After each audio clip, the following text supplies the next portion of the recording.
easier time running when we can defend and rebound. And so to give up 54 in the paint, as I mentioned, Katie, as well as 15 offensive rebounds, those are all opportunities that we're not getting to get out and run. So, but, I thought in spurts, I thought that second unit played with really good pace. I thought the first unit in the first half, really slow, methodical. We have to be a lot cleaner and sharper and play with more pace with that group as well. But again, I just told our team, we'll get to San Francisco tomorrow, we'll watch film, we'll get a practice in. And my hope is come Wednesday night against Golden State, we can find a way to be better across the board. Kind of speaking of pace, to piggyback off that, Bones played as advertised, played aggressive, downhill, fearless. What did you make of his night? I think 8 of 13, 19 points. Yeah, I thought he was, he had a really good night. Looking to continue what he did down in San Diego, where he's one of our better players in camp, pushing the ball, attacking. He can get to places on the court that a lot of guys can't. He finished at a high level tonight as well. And there's so much being thrown at him right now. So you give that young man a lot of credit because it's not just the physical, it's also the mental. And for a young kid coming out of college, I think he's ahead of the curve, and that's really, really exciting to see. And on top of that, he's just a tremendous kid, positive energy every day, wants to learn, wants to get better, accepts coaching. And, I love coaching him. I love working with him. On that note, another bright spot of camp was Bol. How would you evaluate his play tonight and when he was on the floor? Yeah, I think, the big thing for Bol is that, for most of his minutes, he really played hard and competed. That's a starting point for me. He had 5 block shots. I think he could have had a few more, to be quite honest.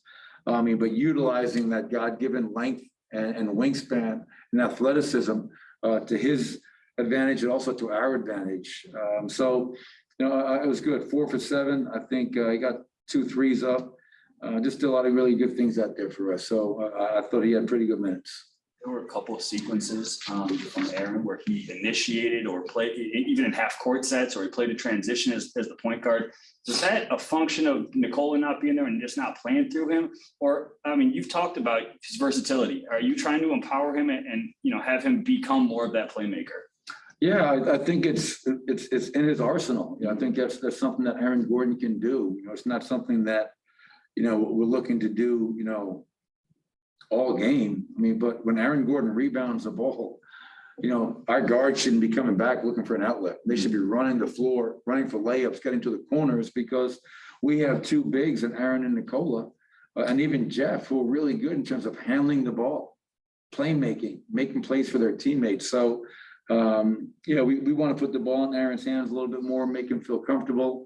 Obviously, when they started the game, Zubats was on him. We tried to get him on the perimeter, making plays, attacking the basket off the bounce. So you love Aaron's versatility, and now it's up to me to make sure we're utilizing everything he brings to the table. All right, go ahead, Derek. We got time for a couple on the Zoom. Go Joel Rush, Forbes. Hey, Coach, good to see you. What did you think about the overall ball movement? You stressed that as a point of emphasis with Jokic out tonight. I thought it was probably below average, and that's probably being kind. We only had 20 assists, 14 turnovers. 20 assists is not a good number for us. We're a team that usually averages around 26, 27 assists per game.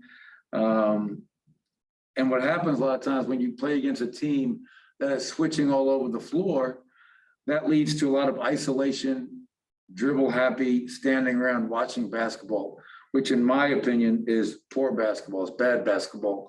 So even when teams are switching like that, you can still keep energy in the ball, get better ball movement, get better player movement.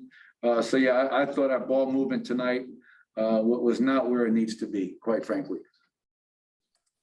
Vinny Benedetto, Denver Gazette.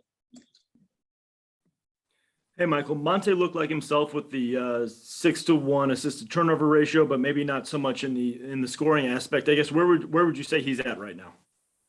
Yeah, you're going to get that from Monte, Vinny, in terms of the high assists, low turnovers every night, 6-to-1.